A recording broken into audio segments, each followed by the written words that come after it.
The jaws of Cetus, swarm. The tyrannid swarm rolled over the hills of Rynn's world, the raven wing darting back and forth to blunt the attack and allow their brothers time to regroup. Fighters and speeders swooped down to bombard the roiling waves of gaunts and warriors, ragged holes allowing bikers to plunge in and slay several of their command beasts before pulling back out again. Clockwork hit and run attacks, just as the Dark Angels and their descendants had executed countless times before. But they still found their numbers thinning, small handfuls of unforgiven lost among the never-ending swarm. Ramiel and his squadron crashed into the swarm, his power axe carving through 3 of the Xenos and sending a 4th into a death spin. The weight of the bikes meant they could pass through with ease, the frail aliens doing little to slow them down as they swept through to separate their leading Tervigan from the rest of the swarm. Ramiel sideswiped one warrior attempting to rally the swarm, gunning his engine as he prepared to lead his brothers back out of the mass of tyrannids. "The Tervigan is isolated," he shouted. "Bring it down now, before it spawns more of its brood." The raven wing surged forward, bolters and plasma talons blazing as they focused on the Tervigan. The great beast bellowed in pain, sweeping its massive claws at the raven wing as they raced past, but to no avail. Smaller gaunts tried to hold off the onslaught, but it was only a matter of time before they too fell as their commander was laid low. A small victory, but Ramiel would take what he could get. "What of our numbers?" he asked over the Vox as he and his squad pulled out, another Raven Wing unit moving in to take his place. "2 of our brothers fell in that last pass," one of the other Raven Wing said. "We still have enough for coherency, but perhaps only one more pass before we are of no use." "There is always a use for soldiers," Ramiel countered, turning around to face the tyrannids. "Prepare for the next strike. We must kill more of their synapse creatures before they can coordinate a full strike on our lord's position." The Raven Wing swung wide, searching for prime targets among the tirades. The swarm had gotten wise to the attacks, pulling more of their larger creatures in and leaving chaff to slow the Raven Wing. As such, more of their flying beasts had closed in to attack the Raven Wing fighters, a furious dogfight unfolding above as the bikers plotted their next move. "Artillery beasts spotted, my lord," one biker said, pointing at a collection of biovores and exocrons making their way up the field. The great beasts would need time to get their weapons in place, but a quick strike would make sure they remained off balance and would perhaps thin their numbers as well. "We shall mark them for the flyers," Ramiel said, bringing his power axe around. "The swarm is getting too thick for us to break through directly. With me, my brothers." Ramiel gunned his engine once more, racing down the gentle slope and swinging wide around the swarm. The tyrannids did not react right away. Some of the gaunts fired small bursts as the Raven Wing sped past, giving the company master a chance to size up the task before him. The artillery creatures continued their slow march, heedless of what the smaller creatures were doing.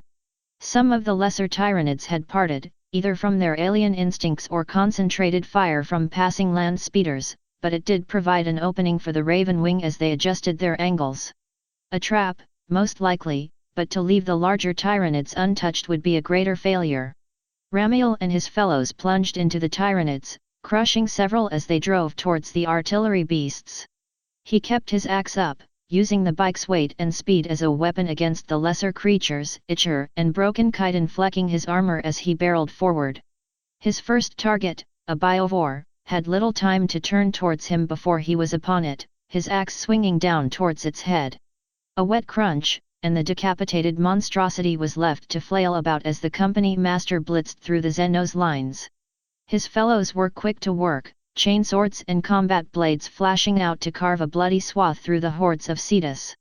Ramiel swept his bike around, searching for a new target among the hordes. The biovores and exocrons had sped up, lesser creatures swarming forward to block the Dark Angel's path. He opened up with his bike's plasma talon, blue bolts of superheated plasma streaking forward to punch through the protective carapace of another biovore. The beast stumbled and fell, crushing several gaunts in its fall as Ramiel gunned his engine and raced for extraction, his squadron racing after him. That was the plan, but reality turned against the Dark Angels. Surging around the flank was another swarm of tyrannids, led by a truly massive specimen armed with 4 bone sabers. The leader beast bellowed, a psychic tremor flowing through the air as the tyrannids fell down among the Raven Wing. They're threatening to cut us off, are they? Ramiel asked. Faster, brothers! Deny these Xenos the satisfaction of victory. The Raven Wing surged forward, skirting between the two swarms as they raced for extraction. Fighters swooped down to bombard the newly arrived horde, but the leader proved to be surprisingly fast as it raced towards the bikers. Ramiel angled around, placing himself between the swarm lord and his brothers. The beast sized him up for a moment, twirling its blades as Ramiel raised his axe in challenge. The engagement need not be long, just long enough to allow his brothers to escape and perhaps wound the great beast. If I am to die today, he said, I shall not be found wanting. With that, he gunned his engine and charged, the swarm lord bringing two of its blades forward into a blocking position while drawing back with the others. A lesser man would have seen nothing, just a flash as Astaroths and Tyrannid clashed. Ramiel's skill was considerable, his strike biting deep into the chitinous armor of the swarm lord, but was not enough to gravely wound the beast.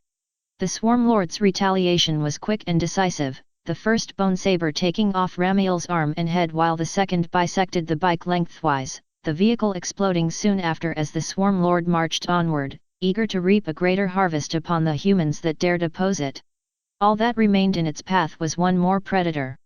Twilight made her way further into the camp, flanked by sisters Veronica and Ruth. Ahead, she could see Mirshen, Mashas, and a few other officers from the Kadayan and Katachan regiments, all of them huddled over a map of the city. Mirshen appeared to be the only one to notice Twilight, stepping aside to greet her as she approached. I had been meaning to speak to you about your well-being, Miss Terra, he said. But the tides of war have called me elsewhere. I know what that's like, Twilight nodded. But it's good to see you alive, Mirshen the Forge Father nodded, ushering Twilight towards the table. Only Mashas seemed to notice her arrival, giving her a look of fear. Why was he scared of her? Oh dear, did I do something wrong? We are all assembled. Mirshen said. Now, we can plan our defense. Such as it is, the Kadayan officer said, looking down at the map. With Lord General Hirsch dead and most of our forces depleted, we have maybe 500,000 guardsmen to hold against several magnitudes more Tyrannids and almost no way to send to Lord Navarez for help. In simplest terms, we're all dead men, the Katachan officer said. The only matter to consider now is how long we can make the Tyrannids choke on our bones while the Empress and Primarchas strike down the beasts for good. There has to be more than that, Twilight said. Humanity has thrown back greater enemies with fewer numbers before. Surely we might have a chance of holding. She is not wrong, Mirshen said. This city itself has held against unbeatable odds. The Crimson Fists and the Rinsguard held for 18 months against a full orc horde with only a few dozen survivors total. The Crimson Fists didn't have their charges stab them in the back the same way ours did, the Kadayan replied. Maybe we have more numbers, but our morale is at rock bottom. Any concentrated assault from the Tyrannids will shatter what little we have and lead us to be hunted down like vermin in the hills. Perhaps you just need a little more faith. Twilight offered. The Empress is on her way, I know it. The Primarchas would not abandon us so readily to our fates. And we have a saint among our camp now. All of this is cause to have hope that we will win the day. Hope is the first step on the path to disappointment, the Katachan said. And having no hope is to be a slave to despair. Twilight snapped, clenching her hands together. I've been serving alongside you soldiers for months, years even, and I just see the same thing over and over again. You fall away, you resign yourself to dying gloriously instead of actually fighting to win, and in the end what does that achieve? Nothing. The Tyrannids break through, kill us all, and we die having achieved nothing. We do not want to delude our soldiers into thinking they are destined for victory, the Kadayan officer said. That leads to men taking reckless actions in the belief they are invincible, and when they are proven wrong the damage is far more than if they had just acted with discipline and died without meaning. Twilight interrupted. I'm sorry, but we have the knowledge and skill to rally these men and women, and you just seem ready to throw it away in some pointless last stand. Quiet, both of you. Mashas snapped, both guard officers and Twilight falling silent as the Inquisitor continued. Bickering like this will get us into our graves faster than I'm sure most of us would like. Perhaps Terra is right and we shouldn't give up hope of winning the day, but the simple truth is that many guardsmen and asteroids will die to get there, some of us probably will be among that number. Twilight swallowed but said nothing more as Mashes looked to the map. I'm no master of grand strategy, he started. But we do at least hold a reasonable defense against the Tyranids with the river between us. For what good it will do us, the Kadayan officer said. The Tyranids hold the sky, and most of their more vicious strains can swim better than they have any right to. The river can buy us a few hours, I suppose, but we will lose the banks under concentrated assault.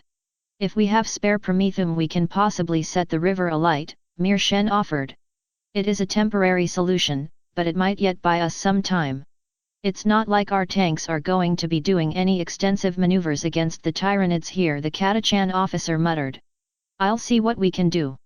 My brothers and I still have a sizable force in the area, Mir Shen continued. And we still have a few attack aircraft armed and accounted for. We can anchor your defensive line and provide a wall to slow the Tyranids for your strikes. I don't suppose asking you to direct the defense will go anywhere. We asteroids know our limits, and the truth is that limit is not your own. Mir Shen looked around the table. I do not wish for a situation where I may force you into actions that you physically and spiritually cannot complete.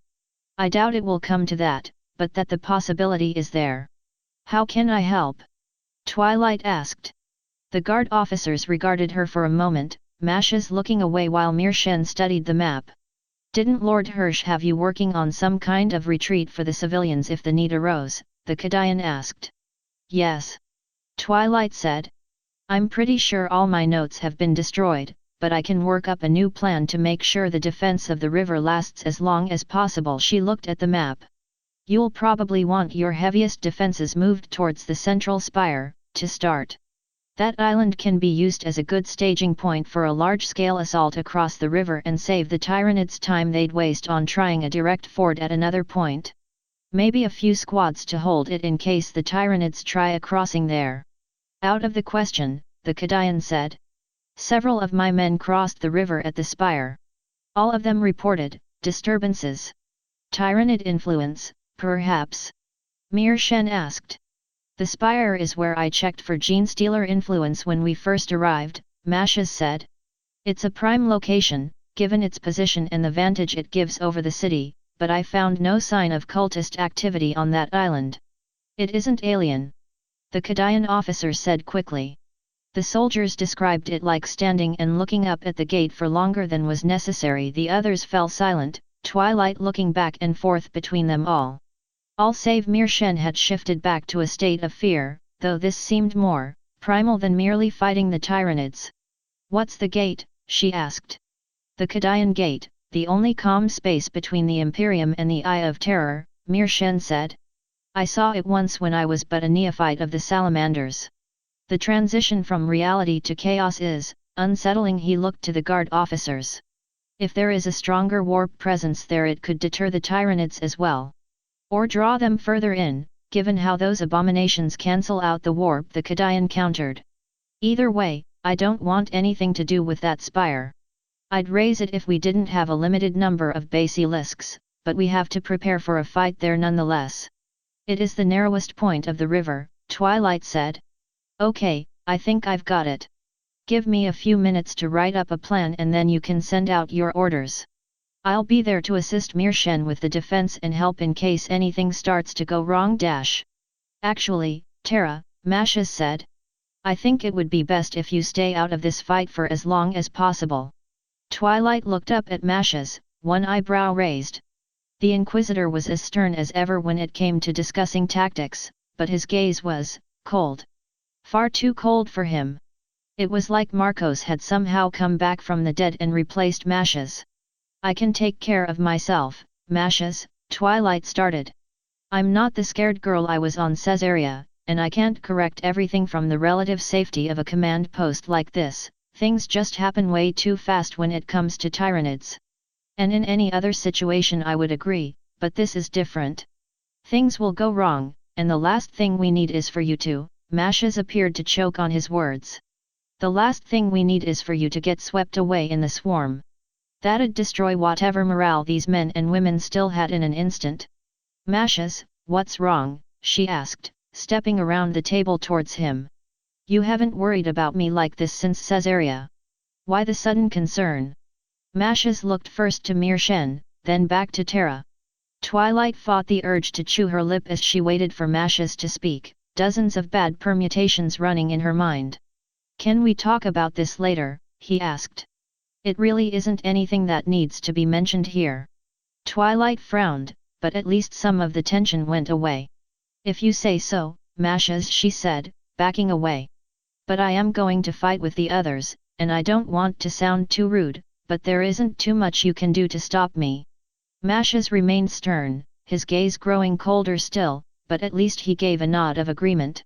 Do you two need a moment? The Katachan officer asked. We have other duties to attend to and morale to see about, so if you need to discuss other matters we can reconvene when Lady Tara has finished her defense plan. I think that would be wise. Mirshen said. I will keep an eye on these two while you prepare. The two guardsmen saluted and exited, stepping around the waiting sisters while Twilight looked to Mashes. Okay Mashes, what's wrong? She asked. You haven't been the same since you shot up that path with the Eldar. Eldar? Mirshen asked.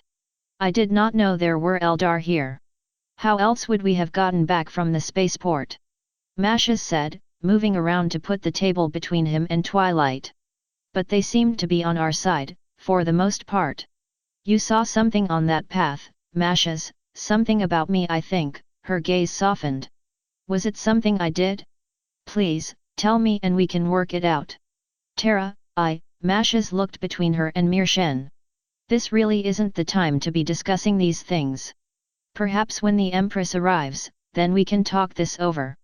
But Mashes before Twilight could finish, Mashes was already making his way to the exit.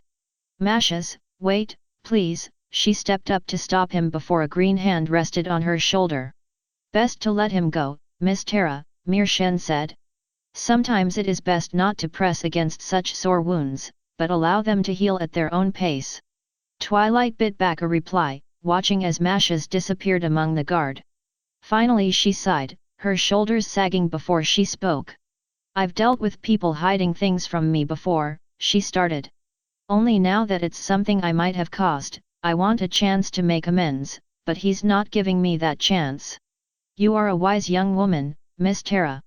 I have no doubt you will succeed in relieving your tensions with the Inquisitor. Mirshen looked away towards the river. Though perhaps after we defeat these Tyranids, and perhaps after we make sure the Eldar presence is not a true threat. I look forward to fighting alongside you at the river. Yes, of course. Twilight nodded.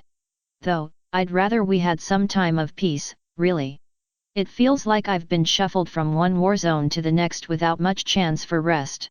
Such is the nature of where we live. Mirshen replied.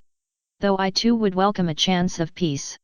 It has been some time since I have a chance to visit my home on Prometheus. Twilight found herself giving Mirshen a sad smile. Well, we can get through this day together, she said. For our friends, and our families. Of course. Mirshen said. Now, you will need some time to prepare our defenses. Perhaps I can help with making sure my brothers and I are best deployed. Of course, I'd love the help.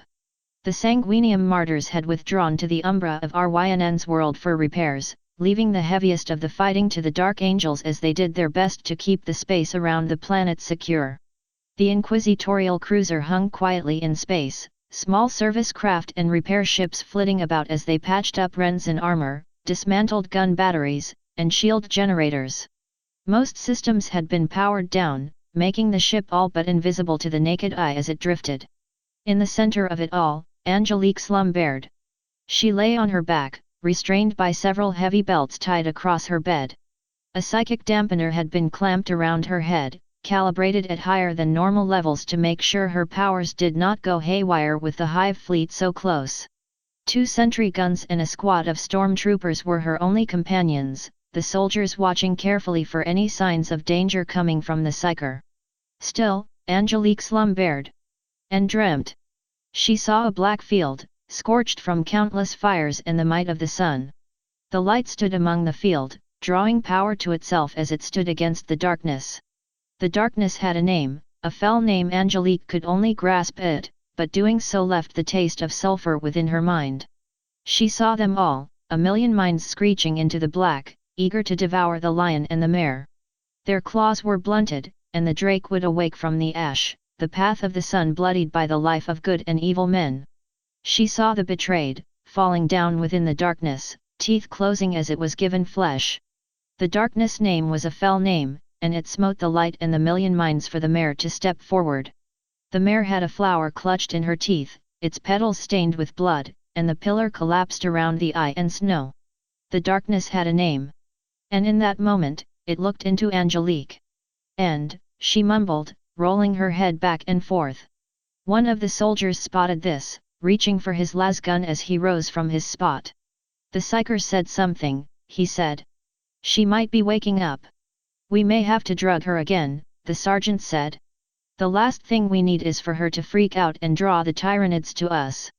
All of it ends, Angelique said.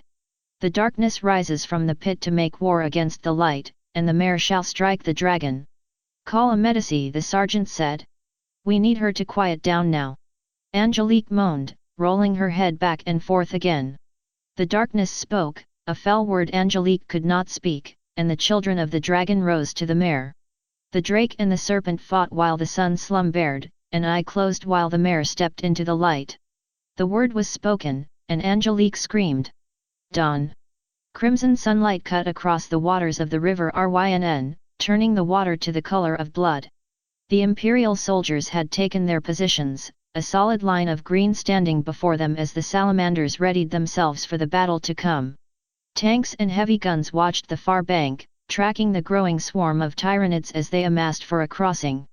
Twilight had asked they hold off their fire for now. Better to draw them in and perhaps stall their charge rather than betray their position fully. She stood within the salamanders' ranks, peeking over a barricade at the other side of the river. The sisters were with her, huddled down behind the wall as they readied their bolters and flamers. They had not spoken much since the night before, doing their best to rest in preparation for the final stage of the battle for New Rynn City. Twilight had wanted to say more, just to alleviate their fears, but nothing had come of it. We are in position, Miss Tara. Twilight looked to Meershen as he returned from the other end of the salamander's line. The Forge Father was armed with a flaming spear longer than she was tall, the weapon resting against his shoulder as he continued. You are nervous, no? Yes, I am, Twilight said, giving a small nod. Before all this, I always felt that I had something secure to fall back to. Now, she looked back across the river, watching as a hive tyrant stalked along the bank closest to the spire. This is it. We win, or we die. We will win today, Tara, Ruth said, resting a hand on Twilight's shoulder. The Empress guides your mind and blade, and she has not failed us yet. Then why am I still scared? Twilight thought. Her hands tightened, the metal of her armor scraping against the hilt of her sword, and she had to fight the urge to swallow. Together, we can hold this line. Meershen said. The guard will stand, but I do fear that feelings of despair have set in. You should speak to them. What? Twilight asked, looking back to the Forge Father. I'm not much for public speaking. I don't even have any notes. The greatest sermons are those given from the heart, Tara, Ruth said. Speak, and the Empress will provide the words for you. Twilight began to sweat. Suddenly facing down a ravenous horde of Tyranids did not seem all that bad, if it meant she got to avoid the dread of impromptu public speaking. But then this was not taking over for Celestia or Mare when they weren't around to be master of ceremonies for one event or another. This was life and death, thousands if not millions of soldiers waiting for some words of wisdom from their leaders so they could prepare for battle. If she just stayed silent, what did that say about the Empress' favored student? Okay, she said softly, turning away from the river and passing through the assembled ranks of Astaroths. She made her way up the hill, Ruth calling the other sisters to join them as they closed to the guard lines. They all still had the same weary expressions as they did the day before, even with their officers and commissars looking over their shoulders. Twilight was half tempted to just turn around and forget about this, but she found herself walking onward. You have to do this, Twilight, a voice that sounded very close to Rainbow Dash's said. They're depending on you. Twilight stopped before the assembled ranks, placing a hand against her throat and channeling a little magic forward. Hello? Can everyone hear me? She asked, her voice echoing for a moment as the warp enhanced it. This did catch the guards' attention, though many were still focused on the far bank and the massing Tyranids. Many of you have probably never seen me, but I am Terra, student of the Empress. She hesitated, trying to think of the right words to say. I wanted to speak to you, not as a student or a leader, but as a soldier, as one ready to stand with you against everything that comes against us. 3 years ago, I probably would have been much like you are now, scared, doubtful, tired.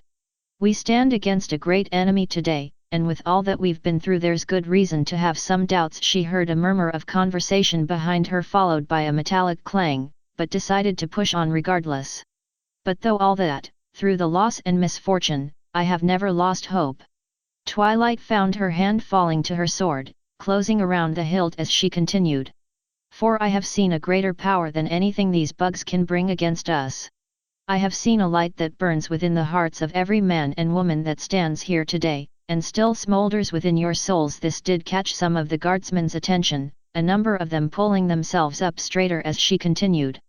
That light is the spirit of humanity, the spirit of those that have come before us to build the Imperium to what it is today. It is the spirit by which the Empress returned to lead the Imperium again, and it is the light that will guide her to us in our hour of need. It is the spirit that time and again has overthrown monsters and tyrants who would see you, your friends, your loved ones die for their petty amusement, and it is the spirit that will let us stand firm again and again. She drew her sword, pointing it across the river. Are you going to give them the satisfaction of snuffing that spirit out? She asked, her voice rising. They have not witnessed the Empress in her power and glory. They have not fought for friends and family, or anything worth fighting for that matter. They have no grasp of a greater cause beyond themselves, and that makes them nothing but pathetic weaklings. We have seen the Empress and all she intends for the galaxy. We have stood side by side for the freedom of our kind, the life of every man, woman, and child that cannot stand on their own. We have stood against the tide and risen above it, and we will continue to stand against it because our spirit cannot be quenched. Our friendships cannot be broken. We are the light of humanity made manifest, and when the Empress arrives she will find that light shining bright, for we shall not be broken. This drew a few cheers, Twilight turning fully to face the Tyranids. Come on, you stupid alien insects, she shouted, her voice ringing off the buildings. Come over here and die, for that's all you're good for anyway. You will burn in the fires of humanity, and when the ashes clear all will see that we stood firm. We claimed victory. We are the soldiers of RYNN's world, the spirit of humanity, and you are nothing compared to us. More cheers, and Twilight lowered her sword as she caught her breath. Reality rushed back to her, her hands quivering as her adrenaline died down. Did I really just tell a giant swarm of ravenous alien insects to come and get us? Yes, I did. And it felt so good. Terra, are you all right? Ruth asked, coming up to Twilight. Yes, Twilight said, shaking her head after a pause. I never thought I'd get all worked up like that. I guess I just needed a moment to collect my thoughts. Well, you may wish to collect them faster, Naomi said, readying her combi flamer. The Tyranids got your message and are preparing to cross the river. Twilight looked. Sure enough, the Tyranid swarm had reached critical mass, a number of scout organisms plunging into the shallower waters of the river Rynn as their larger handlers prepared to cross. Flights of gargoyles and crones swooped between the buildings of the southern half of the city, shrieking as they flapped onward towards the defiant Imperials. Don't worry, girls, Twilight said, bringing her sword up as purple flames danced along the blade. We've got each other, and the best in the galaxy at our backs. They've already lost, they just need to learn that fact.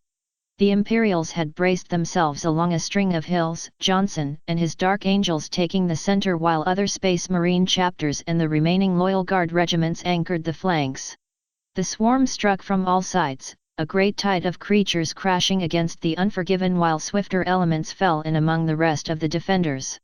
The air sang with the sound of battle and carnage, the roar of thousands of alien beasts matched only by the thunder of millions of bolters, cannons, and rockets striking against the swarm. The dead of all sides piled around their boots, the ground growing muddy from spilled blood and alien ichor. The lion stayed in the front line, attempting to keep the attention of the hive mind on himself. Then, they would know true power. Johnson fell in among another swarm of tyrannid warriors, his sword whistling as it cut through the air and into the first of his victims. The tyrannid fell headless, the lion not pausing as he buried the sword up to the hilt in the stomach of a second. He lunged forward, shoulder-checking a third as he pulled his sword free, the wide arc of his swing opening a fourth's belly open with ease. The last one standing received an unceremonious boot to the gut, Johnson stomping down to crush its chest to paste. The lesser tyrannids knew well enough to avoid him, swinging wide as the lion searched for new prey to hunt. A tyrannid prime let out one final hiss before the lion split it from head to toe, the primarch not even slowing as he crushed its body beneath his boots. He and the Deathwing were once more the tip of the spear, a score of dead tyrannids lying at their feet as they stabbed, bludgeoned, and gunned down everything that dared to come against them. Such had been their situation for the last hour, the tyrannids showing no sign of slowing. "Keep your focus on me, Xenos filth," he growled, bringing his sword up once more. "I am all that you fear, not the guard nor my sons. Do not continue to toy with me." The hive mind made no response, so Johnson plunged back into the carnage to keep their attention. Every strike of his sword found a body, every cut and stab of blade new prey, and the mightiest of the tyrannid swarm were nothing more than chaff before the lion's fury. He pulled back, just enough to allow the Deathwing to catch up to him. The bone-armored Terminators said nothing as they formed up around their primarch, storm bolters clattering while knights locked up their shields. "How do we stand?" he asked. "The line holds, my lord," a voice called through his vox. "The tyrannids are bringing up their artillery beasts, and we have unconfirmed sightings of at least one bio-titan approaching." "It will not matter," Johnson replied. "Order the guard to increase their bombardment, and bring forward more tank destroyers if the biotitans do make an appearance. We will hold the line." "Yes, my lord." Johnson closed the link, just as another swarm of tyrannids darted forward. These gaunts merely fired a burst of organic fire power before darting back, ducking and weaving to avoid as much return fire as possible. The Deathwing held, the storm shields of the knights holding firm while the regular Terminators tore into the swarm. Johnson remained resolute, taking a moment to clean his sword in preparation of the next true assault. Over the ranks came greater beasts. Zoanthropes, the brain-like Xenos snaking through the air on currents of psychic energy while a flock of gargoyles shielded them from concentrated fire power. "Bring down those beasts," he shouted. "Flip missiles and fragmentation rounds, 10 degrees forward." There was a faint cry over the vox as the lion's orders were relayed, Devastators and Guard heavy weapons teams adjusting their aim to target the oncoming swarm. A pause, and then the air before the Deathwing filled with shrapnel and smoke, dozens of gargoyles and at least one zoanthrope reeling as the Imperials reaped their harvest. Some survived, 3 zoanthropes bunched up, the air between them shimmering as the creatures pooled together their psychic energy. "Brace!" Johnson cried, digging in his heels as a green lance blossomed between the aliens and his lines. 4 Deathwing Knights cried out before the powers of the hive mind ripped them to shreds, broken armor and weapons scattering as the lance blasted through them like a sword through paper. The lesser tyrannids seized upon this gap and surged forward, a score of them rushing through and piling upon the Deathwing as they worked to reform their lines. The sudden rush overwhelmed several more veterans, 3 more ceasing to struggle as the swarms of Cetus poured onward. Johnson growled as he dove back into the scrum, crushing several tyrannids under his weight before he even swung. Many more died in his first strike, the force of impact lifting their shredded bodies into the air as the lion pressed onward. Blood and shards of chitin clung to him, running down his armor in bloody rivers as he and the Deathwing retaliated. The zoanthropes did not let up, releasing another warp blast among the Terminators and punching another hole for the swarm to enter. "Reform the line!" Johnson bellowed. "Heavy weapons, strike down those zoanthropes! All Deathwing, rally to my position!" Assault and plasma cannons ripped into the swarm, Tyranids shrieking as the Deathwing lines reformed. One of the zoanthropes burst from a direct hit from a las cannon, chunks of shredded meat and brain matter splattering the swarm as it rushed below. Cetus pressed onward, Johnson shielding his eyes as another one of his sons popped from the concentrated warp energy, the red blood of men rushing into the river of alien ichor that already stained his armor. He would not relent, even as a true challenger approached. It was a hive tyrant, towering over the swarm as it urged the lessers forward. It was armed with 4 swords, bioelectricity crackling around the blades as the beast strode towards the dark angels. It spotted the lion among the space marines, bellowing before a new wave of tyranids came rushing towards him. "You think to slow me with your lessers?" the lion asked. "Cowardly creature! Witness the might of Caliban." The Terminators braced, the tide of Xenos crashing into them as the lion stepped up. Each strike hewed apart dozens of tyranids, Johnson using wild strikes to clear a path before him. The leader circled nearby, eyeing the lion as more of its minions threw themselves against the Imperial wall. The lion cut down another swath of gaunts, taking his sword in a two-handed grip as he eyed the leader. The Swarm Lord did not seem ready or willing to commit to a charge, continuing to stalk about the edge of the fight as it sized up the prim arch. Johnson did not move, waiting for the beast to make the first strike lest he overstep himself and get cut off. The Deathwing and the lesser Tyranids continued their melee, spurred on by the impending clash between their leaders. The earth trembled, Johnson taking a few steps back as he kept his eye on the Swarm Lord. Soon enough, 2 Trigons burst from the ground, lunging into the Deathwing lines with a roar. Attacked from 2 fronts, the Terminators began to give way, smaller gaps opening up within the lines as the Space Marines moved to deal with the new threat. The lion darted forward and brought his sword down on the back of the nearest Trigon, splitting off a large chunk of its hide while the rest of his sons moved for the kill. The beast thrashed about, knocking back several Deathwing Knights in the process, but the Terminators pressed in to seal its fate while Johnson turned back to his opponent. Now, the Swarm Lord moved. The creature moved far faster than anything its size had any right to, crossing the distance between it and the Deathwing in scant seconds. It whipped its bone sabers about, the 2 lower ones neatly bisecting a trio of Terminators that stood in its path, the Swarm Lord calmly striding over them as it advanced on the lion. A swarm of gaunts followed behind, the beast ushering them forward to attack both Primarch and Astaroths before it lunged into the fray. The lion cared not for the lesser beasts. All that mattered now was the leader. The Swarm Lord brought all 4 of its sabers down, the lion quickly twisting his blade around to block. No sooner had the weapons made contact did the Swarm Lord draw 2 back, its lower arms thrusting forward to gut Johnson as he blocked the higher attack. Johnson sidestepped and brought his sword down, sparks flying as steel and bone scraped along one another and the sabers were deflected away. The Swarm Lord hissed and swept out with its upper arms, Johnson ducking down as the bone sabers passed harmlessly over his head. Johnson stabbed upward, aiming his blade for the Swarm Lord's chest.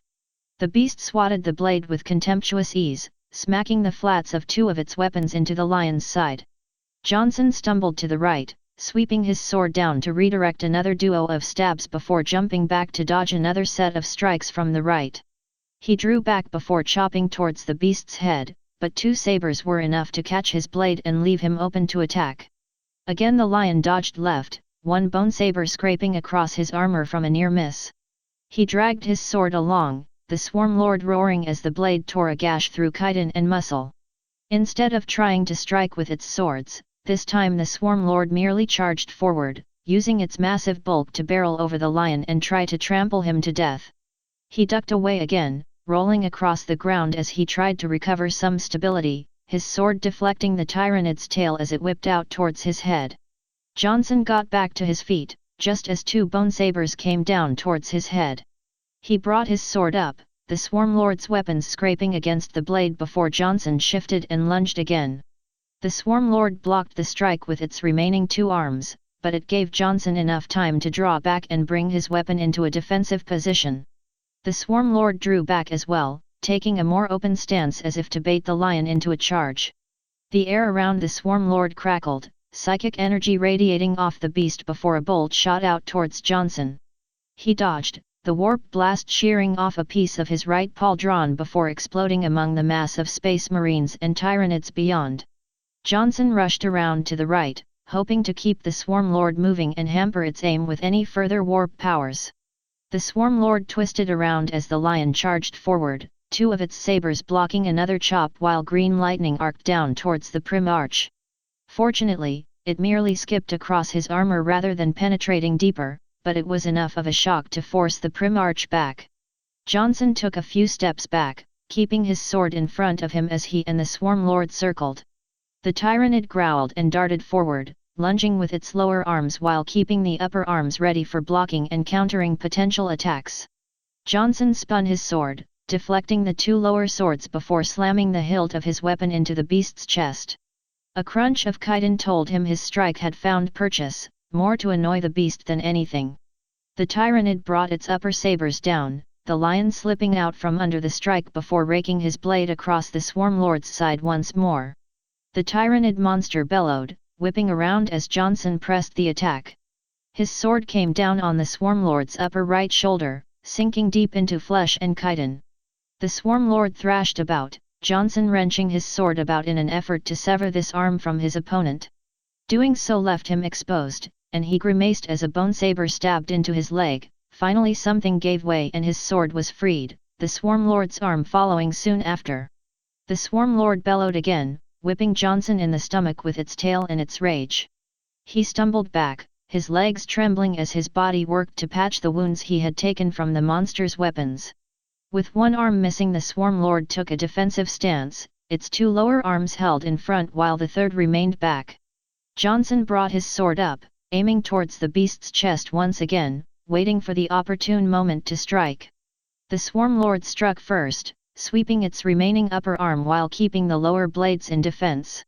Johnson deflected the strike easily enough, bringing his sword down quickly to defend from any further strikes. The Tyranid attacked with its lower arms, Johnson ducking back and hacking at the blades in the hopes of taking off another of the monster's limbs. The Swarm Lord blocked, scissoring its blades to lock Johnson's sword while its third arm stabbed downward.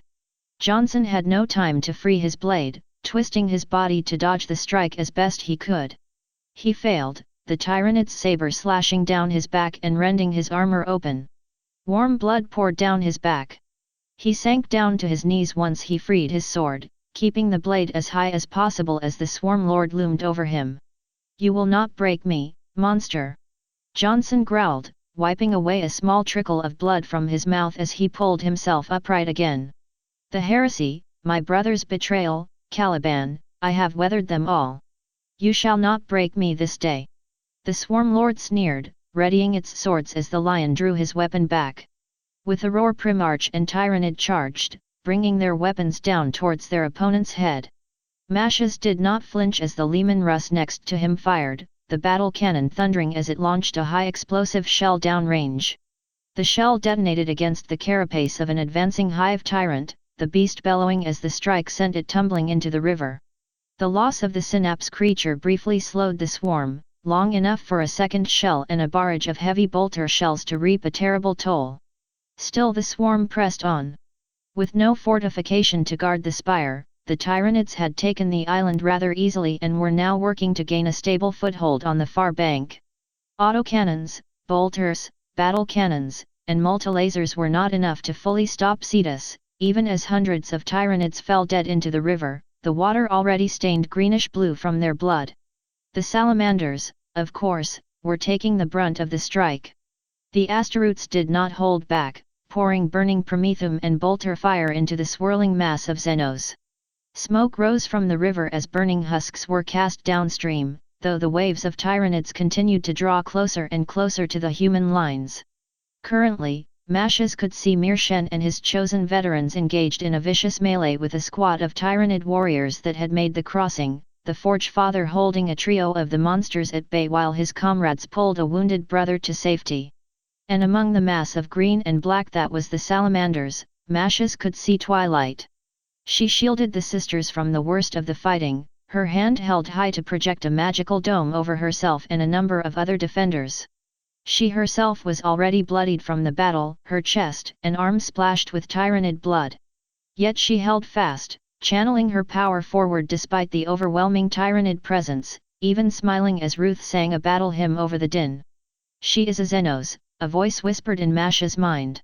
She will betray you the first chance she gets.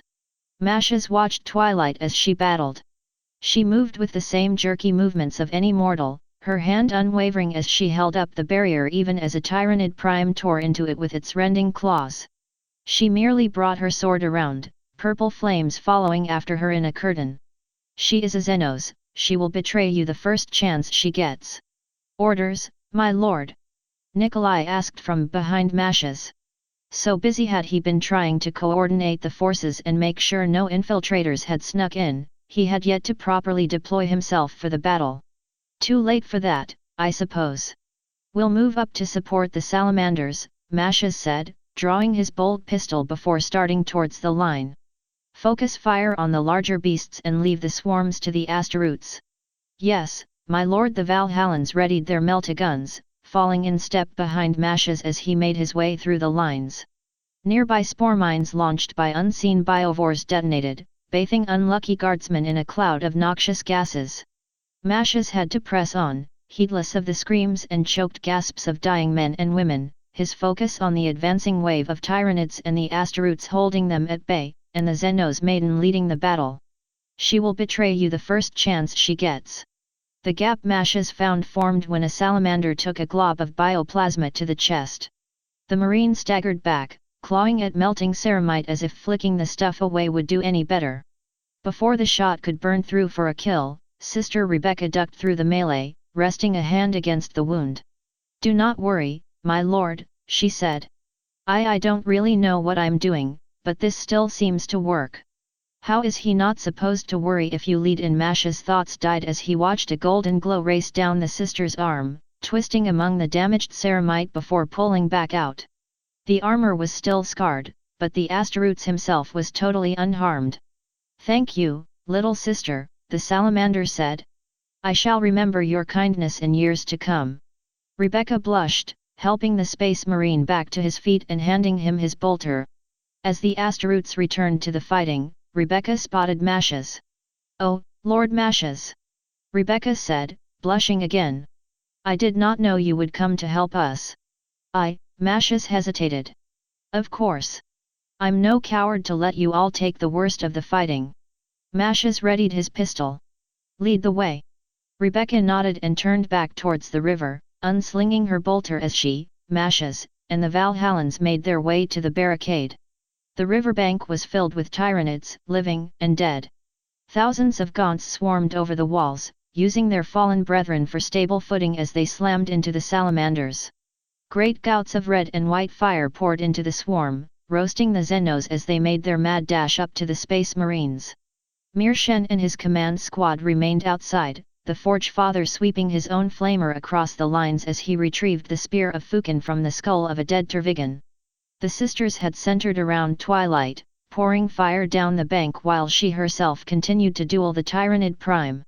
The beast was almost identical to any other warrior, save perhaps a few extra marks and scars, and its speed and lash whip made it more than a match for Twilight. The whip coiled around her sword, flesh sizzling as purple flames licked against it, while Twilight held a smaller psychic shield to keep the Prime's sword at bay. Instinct told Masha's to shoot the Prime in the head, disrupt its psychic field and focus so a human could come in and kill it. The problem was that its opponent was not human. Masha's. Twilight called, having pulled her sword free and twisted around to spot him. Help me, she said nothing more as the Prime charged in, purple sparks flying as its bone sword clashed against Twilight's left arm. The Valhallans plunged in, lending their melta-guns to the sisters' defense, but they would not be able to get a clear shot at the Prime without the risk of hitting Twilight. That left Masha's, alone and unengaged. And he still could not act. She will betray you the first chance she gets. Twilight darted forward, lunging at the Tyrannid Prime with her sword. The beast batted the weapon away, bringing its whip down where Twilight had been standing, the barbed tips cutting grooves into the ground. She drew back, charging up another blast of magic that the Prime just muscled through. Masha's, please, she cried, blocking another strike from the alien. His hand trembled. All he had to do was shoot elsewhere, or stow his pistol. Anything, and the Xenos posing as a human would die, and the galaxy with her. What truly matters in your life, the fate of the Imperium, or your own zealotry? What kind of question is that, Xenos? Mashes raised his pistol and fired, the bolt whistling past Twilight's ear and detonating in the Tyrannid's face. The beast screamed as acid and mutagens melted through its carapace down to its brain, Mashes watching as it pulled away to claw pitifully at its head. This gave Twilight the opening she needed, and with a cry she drove her sword up through the Prime's jaw and out through the top of its skull. With a flick she cleaved the Prime's skull in half, stepping back to the defensive line while he corpse toppled away. Okay, I think I overstretched myself there, Twilight mused, bringing her sword down as she continued. Reading Sigismund and Grimaldus before battle probably isn't very conducive for long defense. A charge or other attack, maybe, or maybe I'm just not moderating myself all that much. Twilight looked to Mashes and gave a smile. Thank for the help, Mashes. My pleasure, he said, drawing his sword as he surveyed the battlefield. The Tyrannid wave had slacked, even if only a few hundred were charging rather than a few thousand, and Mashes could see larger beasts trudging up the field to bring their weapons to bear. A brief respite and then death, he guessed. But you've probably just damned your soul anyway, he thought. Better to get this over with now rather than drag it out. Celestia's war is within her mind, cutting through the warp as she faces the vast void of the hive mind. She stands before it, a shining beacon of light for all of humanity to bear witness as they too race towards Ryn's world. The hive mind is as it always is, formless and alien, crashing against Celestia's might like a wave against the shore. Celestia wavers, but is unbowed. You stand against us, the hive mind rumbles, unleashing another wave of attacks against Celestia. We are the end of all things, the unity of all beings. To struggle is to delay the end, the joining of all minds. I stand as I always have, against oblivion for all beings. Celestia counters, drawing more power to herself. In real space, a lone star implodes into a black hole as Celestia draws forth more energy, hurling a great warp blast into the void. The damage is negligible, but it did stem the tide coming against her for a few moments. I am the morning star, the true champion of order, the master of all mankind. By my hand worlds die, and by my hand your swarm will wither. All that have come before us have become one with us. We are eternal, and you shall become like us. I am nothing like you, beast. I am beyond you. Celestia falls in with the void, her weapons and powers slicing through the warp to strike the hive mind.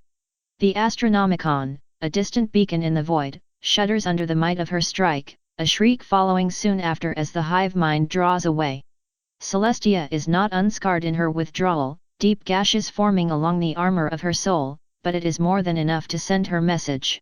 You think to wound us, become a predator, the hive mind says. You think you are greater than us. The humans call me God Empress, the eternal lord of the Imperium of man. Celestia cannot help but smirk. For once in my life, I feel happy to indulge them in their little fantasy. The hive mind shrieks and rushes in again, slamming against Celestia once more. She is driven back, her retreat covering thousands of kilometers in but a few seconds as the titans battle in the warp, but she remains unbroken. Mystical flames wrap around her as she rises over the void, Celestia's soul blazing as she dives down against the void. She strains, channeling as much power as she can before the shadow overwhelms her, sweat forming on her brow in real space and without before she pulls away from the striking hive mind. You struggle, but achieve nothing. You fight, and only weaken yourself. You cannot destroy us, you cannot save your brood.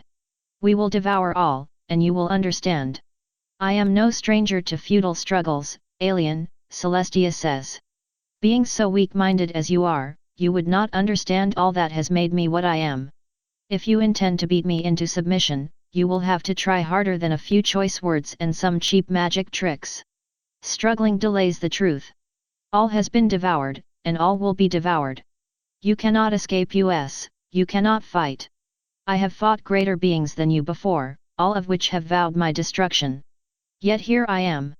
Celestia firms up her shields as the hive mind comes crashing against her once more. As she fights, she sees the glowing light of the Crusader fleet, the lights dimming as one after another returns to real space around Ryn's world. Good. Get through. My sons will not suffer from my negligence. Twilight will not die from my mistake. Strange, a voice whispers from behind her. Celestia stalls, her spirit growing numb as a new presence drifts through the void. I had come to do away with a parasite, and I find you in my way. Interesting. Who are you? Celestia demands, bracing as the hive mind crashes against her defenses once more. 3 ships wink out completely, lost to the twisting currents of the warp, but she will have a chance to find them again, perhaps?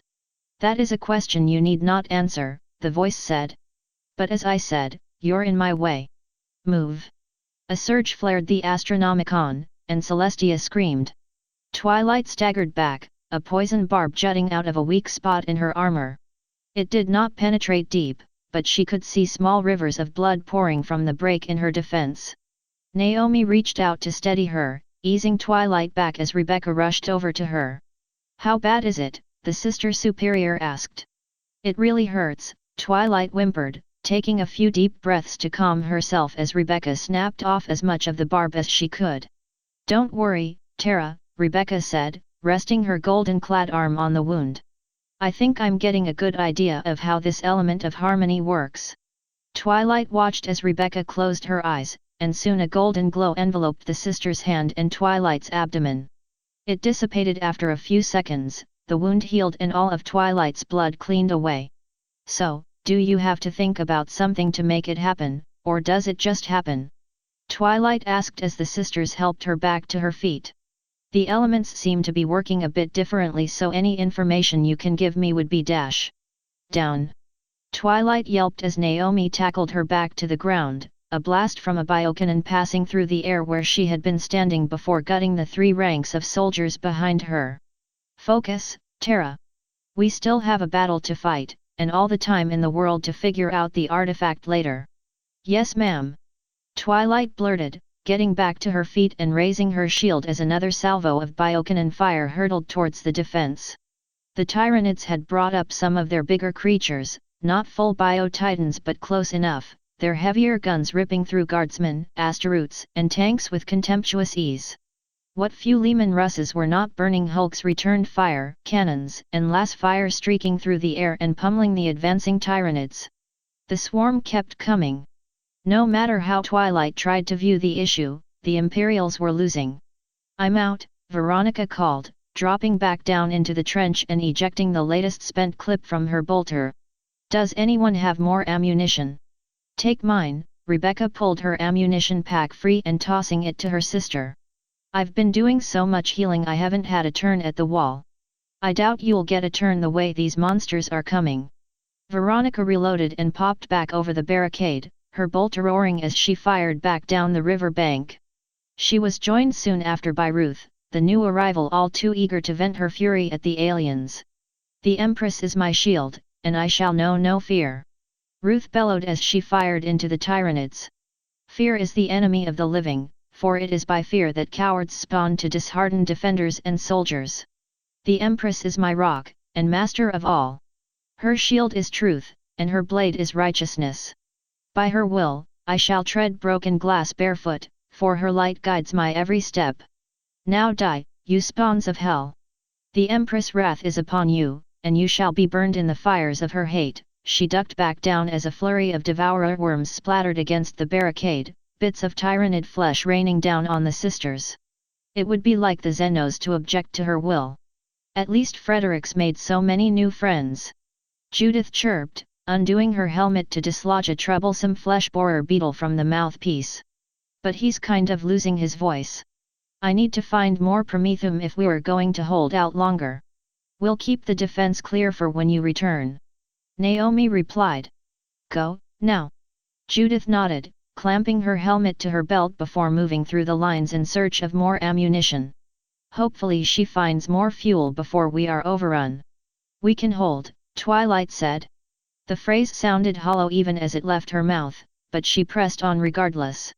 The Empress is coming, I can feel it. She'll be here soon and save us all, just as she saved Caesarea. I knew there was hope for you," Ruth said, loading a fresh clip into her bolter and giving Twilight a smile. "You're speaking like a true sister now." Twilight's mind drew a blank as she tried to consider what Ruth had just said, but pushed that thought away for now. She channeled her power once more, picking a few gargoyles coming in for a strafing run as her target. Before she could cast the spell, a terrible shriek filled the air. Twilight yelped, dropping to her knees and clutching at her ears as the shriek continued, boring through her skull and down into her soul. Her ears rang, though she was certain the shriek was inside her head rather than coming from an outside source, but with the shrieking already present she could not bring her psychic powers to bear. Her eyes slammed shut, not that it did much to stop the sound, her brain rushing as she fought off unconsciousness. Finally, the shriek stopped. All that remained was darkness. Era, Terra. Can you hear me? Twilight's hearing returned first, the sounds of the world around her returning as she felt someone pull her back to her feet. Terra, what happened? Veronica called. I don't know, Twilight said, blinking a few times to restore her vision. At first she saw nothing, but soon the white outline of Veronica's hair became prominent, followed by the sister coming back into focus. I was just about to cast a spell when this horrible shrieking started. Did you hear anything? No. Veronica replied, stepping back from Twilight. But perhaps that explains, well, look. Twilight had no time to speak before she was yanked towards the barricade, Veronica pushing Ruth and Naomi out of the way to show Twilight. They were dead. All of them. Every single one Twilight saw was dead. Not from gunshots or magical blasts, they looked as if they had seized up and fallen over, like an automaton that had its cord pulled. Twilight tentatively reached out with her magic, searching for any sign of life, but all that came back to her was a cold, unending void. Something had just killed every single Tyranid on Ryn's world. And I had to hear them all die. Girls, Twilight whispered. This is something far worse than I've ever faced before. And it's about to get worse, Ruth snarled.